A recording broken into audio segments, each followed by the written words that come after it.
Hoje o assunto é sério. Esses dias o Felca lançou um vídeo muito importante expondo uma coisa horrível que vem acontecendo na internet. A adultização das crianças. Uma coisa que ficou mascarado por muito tempo. Crianças sendo expostas a situações que são para adultos. Situações essas que trazem diversas complicações para a vida das crianças. E parando para pensar, a adultização das crianças acontece muito nos quadrinhos e filmes. Crianças comandando empresas, combatendo o crime e até dominando o mundo. Crianças sendo submetidas em situações de vida ou morte. Seria o Batman o novo Italo Santos? Ai, caralho. E é claro que não, porque tudo isso é ficção e nada disso existe. E é exatamente por isso que hoje é dia de falar sobre os melhores sidekicks dos quadrinhos. Para começar a nossa lista, temos o Gear. Se você já assistiu Bom Dia e Companhia, eu tenho certeza que você sabe quem é. Richie é o melhor amigo de Virgil Hawkins, mais conhecido como Super Shock. Sua primeira aparição foi no quadrinho Super Shock Volume 1, criado por Dwayne McDuffie e Dennis Cowan. Richie sempre foi um garoto inteligente.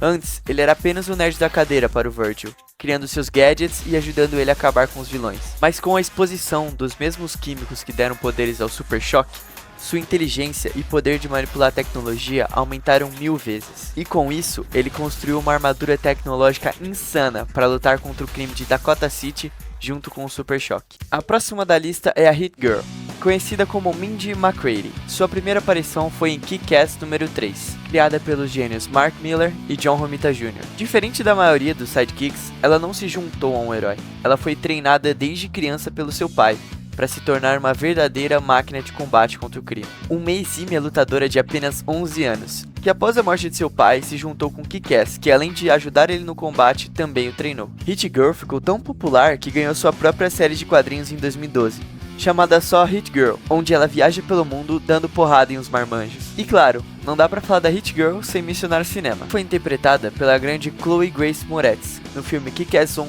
e Kick-Ass 2. Agora é hora de falar de um sidekick que passou por uma das histórias mais intensas e pesadas dos quadrinhos. Roy Harper. Roy fez sua primeira aparição em Morphin Comics 73, criada por Mort Weisinger e George Pep. Ele começou como Ricardito, o fiel parceiro do Arqueiro Verde, ainda no estilo clássico dos quadrinhos. Mas a história do Roy não ficou só no papel de ajudante. Com o tempo, ele foi crescendo e evoluindo.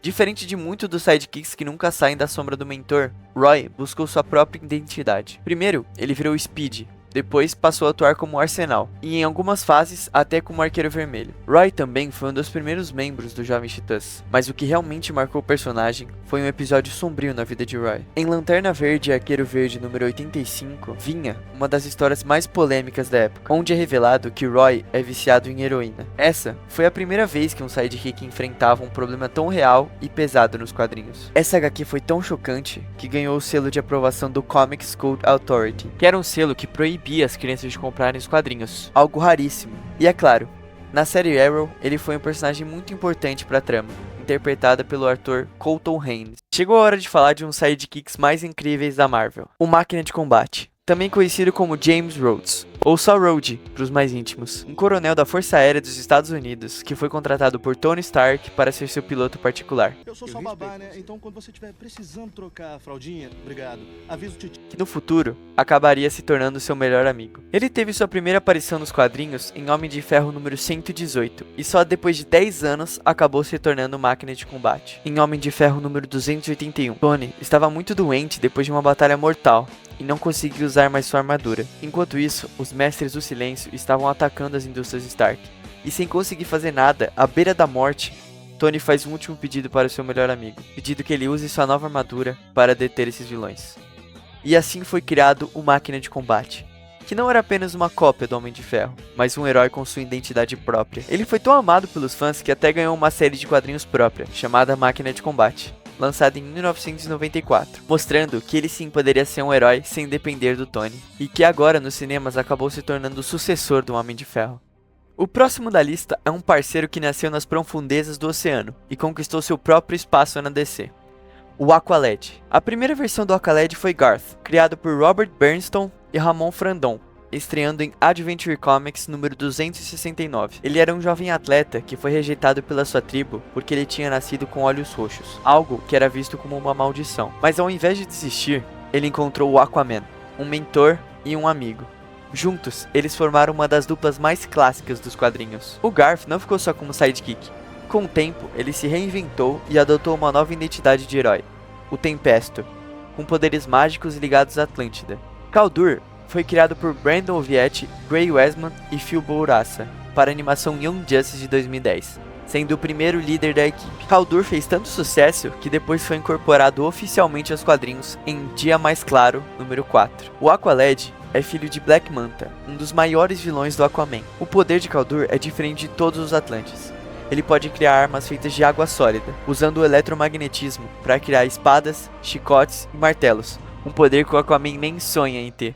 Chegou a hora de falar de um sidekick que começou como um ajudante sorridente na Segunda Guerra e acabou se tornando um dos personagens mais sombrios e complexos dos quadrinhos. O Bucky Barnes, o parceiro do Capitão América, mais um menor de idade arriscando a vida, hein?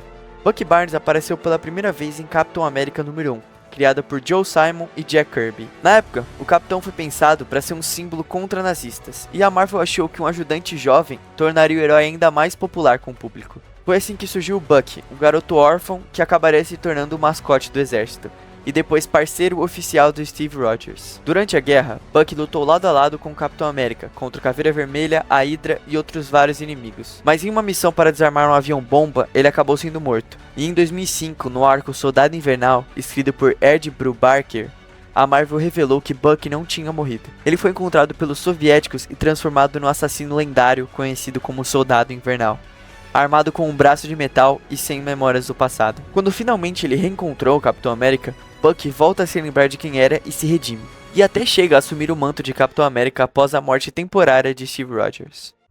Agora é hora de falar da personagem mais insana dessa lista, Harley Quinn, a Arlequina. Ela começou como parceira de vilão, mas conquistou um espaço enorme por conta própria, e hoje é muito mais que só a namorada do Coringa. Harley Quinn apareceu pela primeira vez em Batman, a série animada, no episódio Joker's Favor, criada por Paul Dini e Bruce Timm. Originalmente, ela era a doutora Harley Quinzel, uma psiquiatra do Asilo Arkham, que acabou se apaixonando pelo Coringa nas suas sessões de terapia. Ela pensou que estava curando ele, mas estava se apaixonando. A partir daí, ela se transformou na Arlequina, vestindo seu icônico macacão vermelho e preto, e acabou se tornando a parceira caótica do vilão. No começo, Harley era claramente a sidekick do Coringa, seguindo suas ordens e entrando em confusões pelo amor que ela tinha. A popularidade dela foi tão grande que em 1999, Harley Quinn estreou oficialmente nos quadrinhos em Batman, Harley Quinn, número 1. Sendo canonizada no universo principal da DC. Com o tempo, Harley se afastou do Coringa e começou a se estabelecer como uma anti-heroína solo. Ela até fez parte da sua equipe de anti-heróis, chamada Esquadrão Suicida, onde ela ganhou sua própria história e personalidade independente. E nos cinemas foi interpretada pela Margot Robbie, em Esquadrão Suicida e Aves de Rapina. E no futuro, que talvez retorne um novo universo DCU.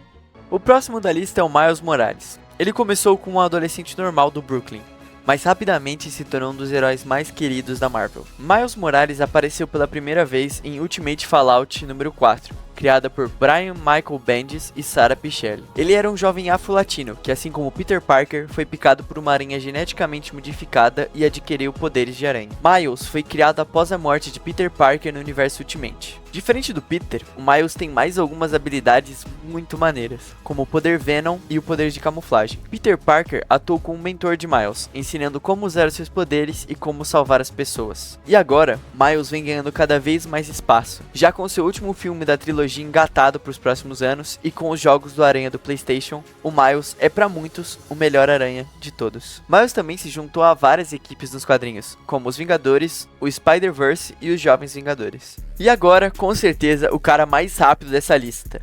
Talvez o cara mais rápido de toda a ficção. Kid Flash. O Kid Flash surgiu em The Flash número 110, criada por John Broome e Carmine Infantino. Wally West era sobrinho de Iris West, namorada de Barry Allen, vulgo o Flash. Um dia, durante uma visita ao laboratório de Barry, o mesmo acidente que deu os poderes ao Flash aconteceu de novo. E Wally ganhou a força de aceleração, herdando a sua super velocidade. Wally pode até ter começado como um ajudante, mas logo ele ganhou o protagonismo, e ele foi um dos membros fundadores dos Jovens Titãs e da Justiça Jovem. Depois da morte de Barry Allen em Crise nas Infinitas Terras, Wally assumiu o manto de Flash, e acabou se tornando o Flash mais rápido de todos, com uma ligação diferente da força de aceleração. Wally não foi o único a vestir o manto de Kid Flash, o neto de Barry Allen também o vestiu, Bart Allen, um moleque que havia vindo do século 30. Ele apareceu pela primeira vez em The Flash número 91, e ficou famoso como um impulso, antes de assumir o título de Kid Flash nos Novos Titãs. E em último da nossa lista, o melhor sidekick de todos, o Robin. Muito mais do que apenas o parceiro do Batman, o Robin se tornou um símbolo de esperança em contraste à escuridão do Cavaleiro das Trevas, além de inspirar várias gerações de jovens heróis. E o Robin virou um símbolo tão grande que não ficou só em uma pessoa. Ele se tornou um legado, passado de geração para geração. O Robin foi criado por Bob Kane, Bill Finger e Jerry Robinson, aparecendo pela primeira vez em Detective Comics número 38. O primeiro Robin foi Dick Grayson, um jovem acrobata de circo que acabou perdendo seus pais assassinados e acabou sendo adotado por Bruce Wayne. Batman o treinou e transformou ele em seu parceiro, nascendo assim a dupla dinâmica mais famosa dos quadrinhos. Depois de Dick, o Jason Todd veio e assumiu seu posto. Bruce conheceu ele quando ele tentava roubar as rodas do Batmóvel. Jason acabou tendo um final meio trágico como Robin. Jason acabou tendo sua vida tirada pelo Coringa. O terceiro Robin é o Tim Drake, considerado o mais inteligente de todos. Pra você ver o quão pique ele é, foi ele que descobriu sozinho a identidade secreta do Batman. E aí, acabou se tornando seu parceiro contra o crime. O quarto Robin atual é o Damian Wayne, filho biológico de Bruce Wayne com Talia al Ghul, treinado pela Liga dos Assassinos desde criança. O moleque é uma máquina de matar, que também faz parte dos Jovens Titãs. No fim, todos os sidekicks nos lembram de que a grandeza não nasce apenas da sombra dos heróis, mas da coragem de aprender com ela e transformá-la em luz própria. Porque ser sidekick nunca é estar atrás, é estar ao lado, até chegar a hora de liderar o próprio caminho. E é isso, nerds, espero que vocês tenham gostado do vídeo, se inscreve aqui no canal e deixa o seu like. É isso, tchau!